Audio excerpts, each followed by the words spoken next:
Well, welcome everyone to Travel Chitter Chatter for our first session for this season. I'm so excited to have Darcie from Anderson Vacations with us. She is the business development manager at Anderson Vacations, and her and I have worked closely on a bunch of different projects and had some great times at conferences. She's got a very cool job. She gets to travel all over Canada because Anderson does focus on Canada. And that's why I asked her to join us today, because Canadian travel will be the hot topic for the next few months. So, or has been and will be. So thanks so much for joining us, Darcie. Thanks for having me. It's great to be here. And of course, you know how I feel about Canada. So anytime I have a chance to talk about all these wonderful places in our own backyard, I get really excited. Perfect. Yeah, and I mean, given I'm obviously a transplant here in Canada, and I actually just I enjoy traveling around and exploring different places and seeing how very different it can be. So I'm excited to see more of it in the next little while, actually. So I think you're going to have a chance to see a lot more, since with all the borders and things closed, I think we're all kind of focusing inward and going, let's support local, let's explore our own backyard. And you know what, Bronwyn, there's never been a better time, because without having all these international guests here, there's actually some availability, less crowds. You can do hikes and not bump into people for hours on a trail, which is kind of yeah. Yeah, for sure. So okay, leading into that then, we'll discuss that a tiny little bit here, but COVID is obviously back on the rise in BC. The EU just removed us from the safe travel list in Canada here, and the US border is still closed. So how is this changing things for travel in Canada? well, I think people are they haven't stopped wanting to travel. I think, in fact, there's this pent-up feeling. Being told you can't travel makes you want to travel even more, of course. Like, don't tell me I can't do what I want to do. So people are really... Florissa's in the same boat. I've got something like 8 million travel points burning a hole in my pocket right now. I think that you're not alone in that. And so what's really great is that Canadians are now like looking into their points and saying, how can I use these points?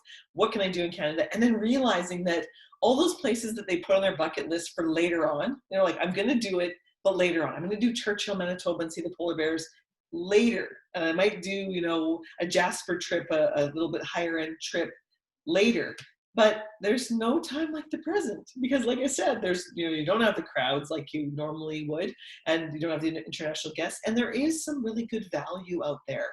So there's some great deals. In some provinces, they'll have a local special for locals. Like I know in BC here, in Vancouver, I stayed in a wonderful hotel in Lonsdale Key, and it was I had a local BC resident special that was amazing. So yeah. I want to take advantage of those things right now.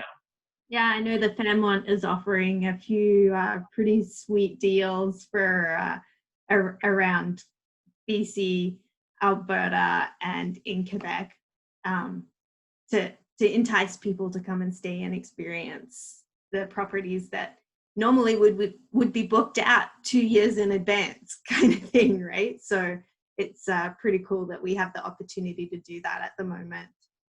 So Darcie, you've traveled extensively over the last couple of months. Give us a quick rundown of where you've been. I feel really blessed. I keep getting messages from people saying, no way, you're not seriously traveling again, are you? I'm so blessed because of the role I have with Anderson Vacations. I'm constantly traveling around. And so far in the last maybe 6 weeks, I've been to Winnipeg twice, and I've been to the Yukon, which was incredible. I did Whitehorse and Dawson City, some amazing hiking, flight seeing, and things like that. And this last weekend, I was in Jasper for 3 days, and I did pretty much everything you can possibly imagine you could do in 3 days in Jasper. So, and I've been on planes, and that's really important for people to understand is that I'm, when COVID hit, of course, everyone's a little bit nervous, me included. I felt so comfortable flying, and I've been doing lots of research and reading about it. And I've just read recently that you're more likely to be hit by lightning than to get COVID on an airplane. Yeah, I saw that too. So that's great. I mean, I felt really safe. Everyone wore masks. Everything was disinfected. I felt extremely, extremely comfortable on the aircraft. And like I said, I think I've taken, with all the connecting flights, I think I've been on about 16 commercial flights in 6 weeks. Oh, wow. Yeah. I thought I was I thought I was adventurous going to and from Ottawa. But I did try to avoid Toronto. Yeah, but the good news about Toronto is they have the quick testing there in Toronto available, so I guess that's a good thing. But I really did feel absolutely safe, Bronwyn, in the airports. And the funny thing is, people say, "Oh, I'm wearing the mask for all that long." I think about our healthcare providers who wear them all day long for extended periods of time. And to be honest, I catch myself now walking everywhere with my mask on. I don't even know I have it on because it's just normal. Right? Yeah. So traveling during the Canadian winter, I mean, normally everyone heads south to go to sunnier destinations to get their vitamin D. But we're going to talk about options in Canada for this year. I mean, we've got a wide array of opportunities here, and I think we need to share with the community what they're missing out on. So, we can go Alberta, go skiing. You were just in Jasper, so share with us what you were doing there and what's coming. Awesome. So when I arrived in Jasper, the day before we left, we were told that it might snow a bit, but it actually snowed like a lot. So when I got to Jasper, it felt like winter and it was quite cool, but it was, honest to goodness, it was truly magical. So there was snow, but the lakes weren't frozen and we were still able to get out and do things.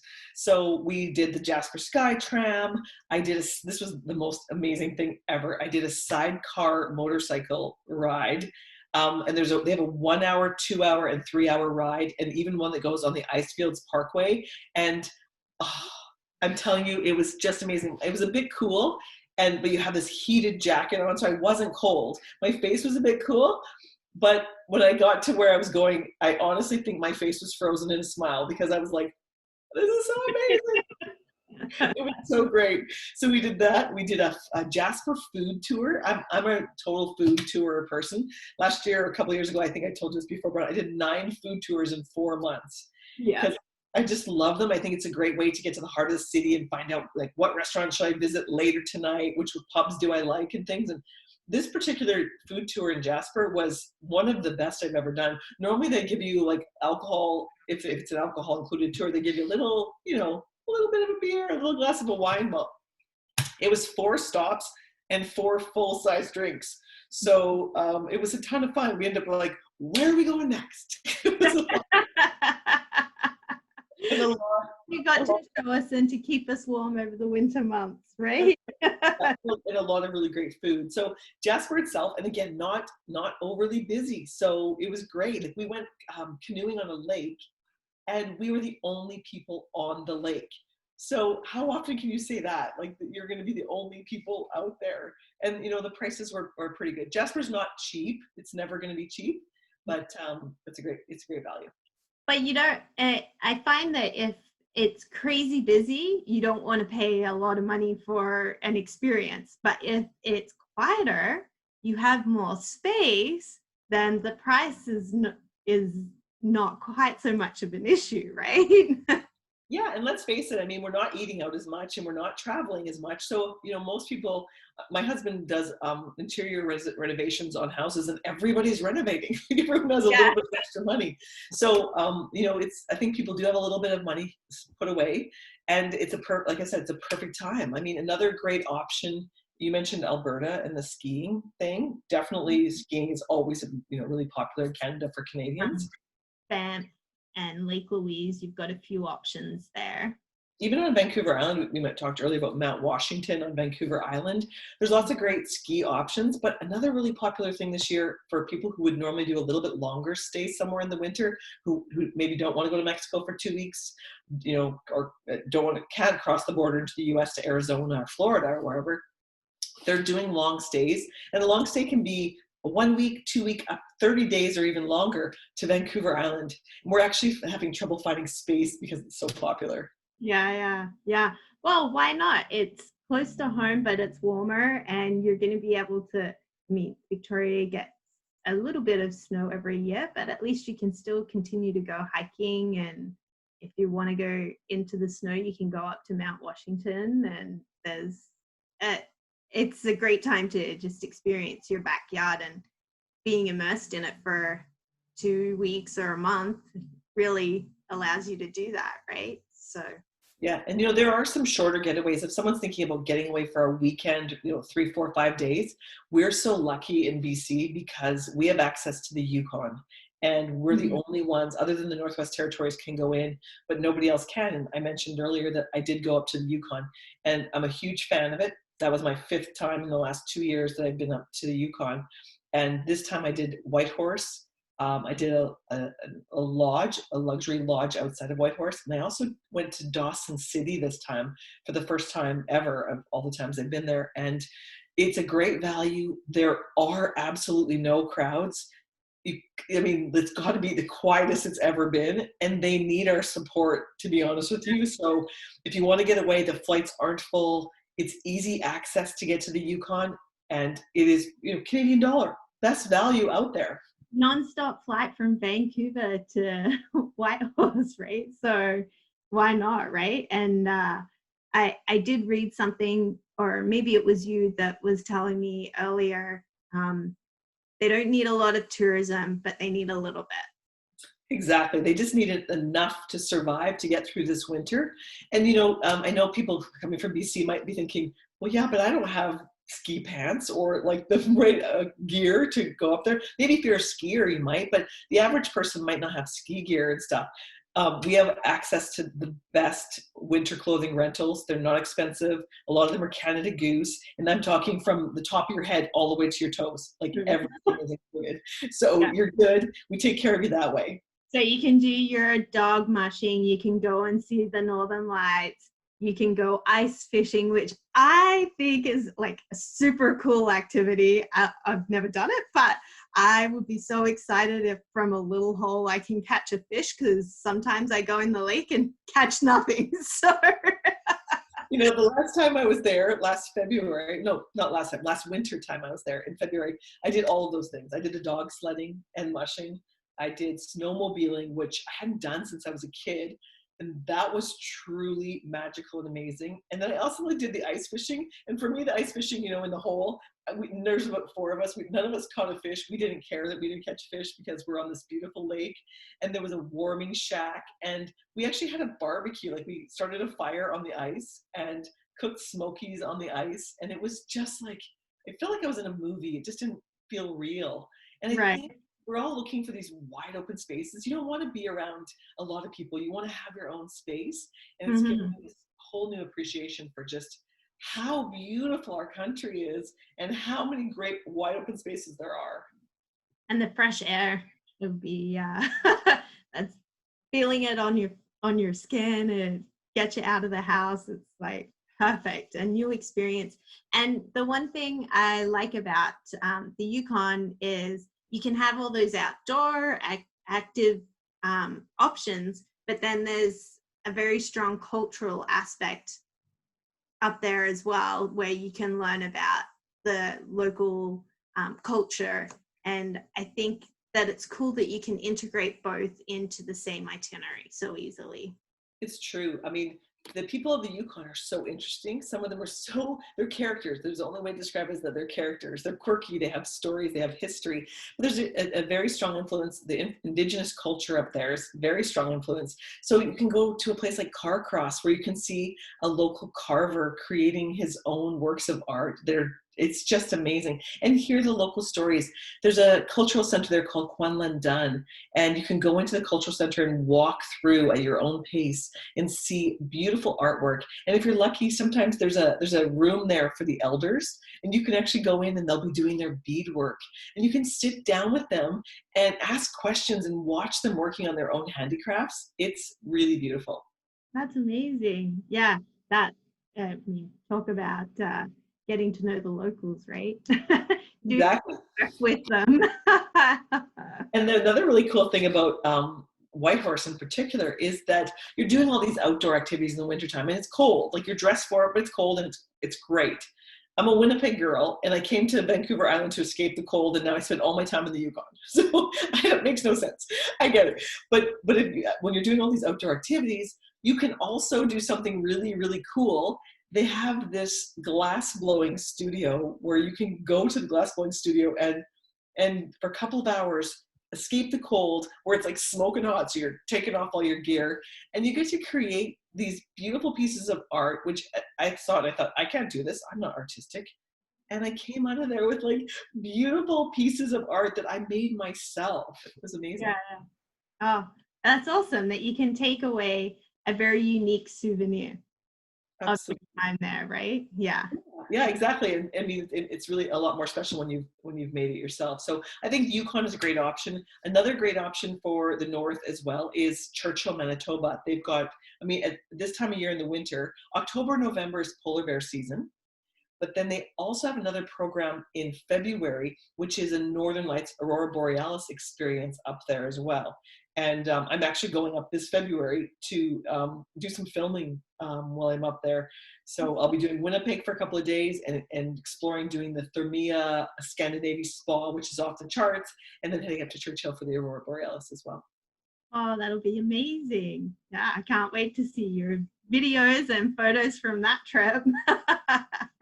You know, I'm looking forward to it.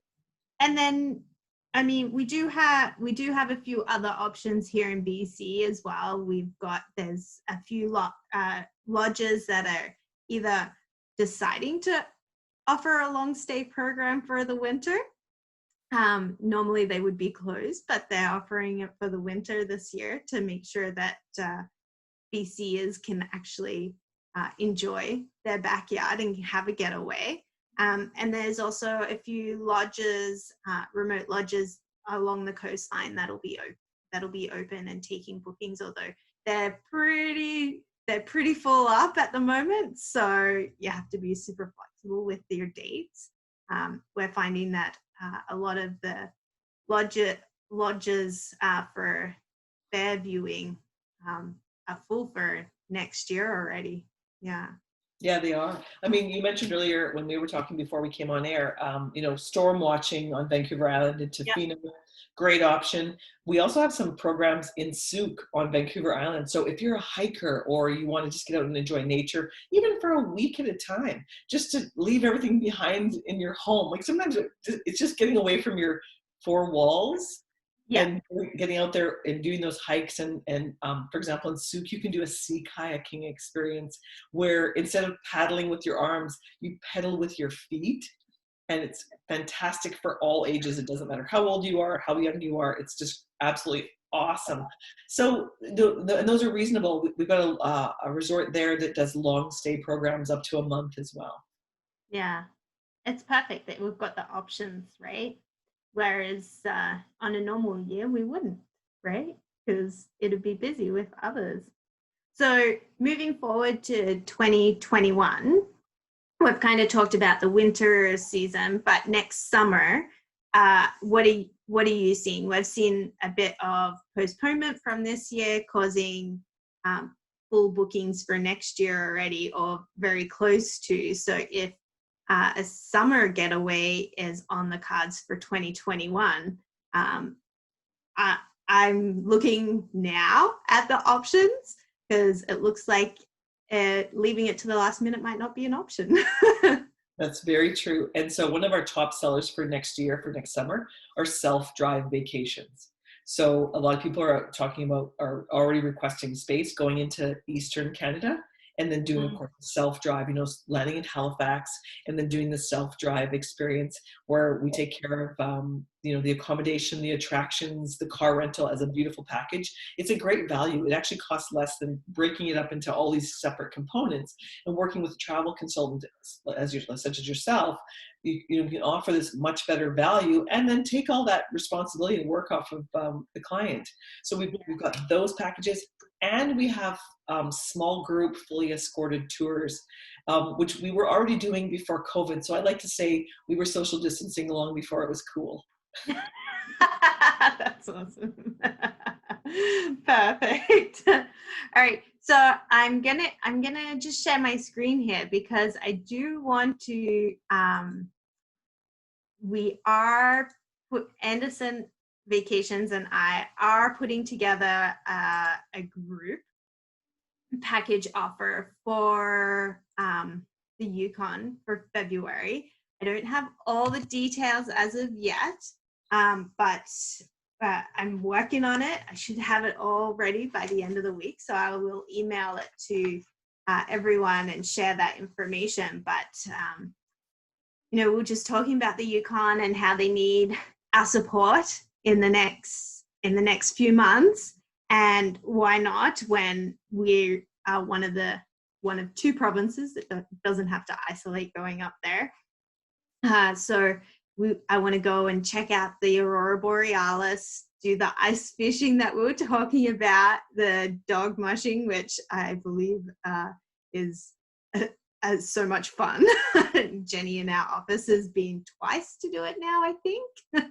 Yeah. Great. Yeah. Yeah, and then include a bit of a guided walking tour around town, some group dinners, because then we'll head out and go and see the Aurora Borealis and we can see those colors dancing in the sky. And then also include some cultural elements, including the McBride Museum, the glass blowing, and yeah, so keep an eye out for that coming. Is there any last minute kind of words that you want to say, Darcie, in terms of winter travel in Canada? Well, one thing we didn't talk about that I have to mention about the Yukon, because this was so unexpected and a big draw for me, because I do love to eat. I'm definitely a food girl. And what's really was surprising to me is how incredible the restaurant food scene is, especially in Whitehorse. I don't know why all these fabulous chefs ended up there, but they did. So if you're looking for, I'm an oyster girl. I love seafood, and my favorite oyster house in all of Canada is called Wayfarer, and it's actually in Whitehorse, of all places. Oh, okay. Yeah. There's also another restaurant called Antoinette's, which is Caribbean fusion. It's just amazing. So you think you're in a remote destination and you're not going to get great food.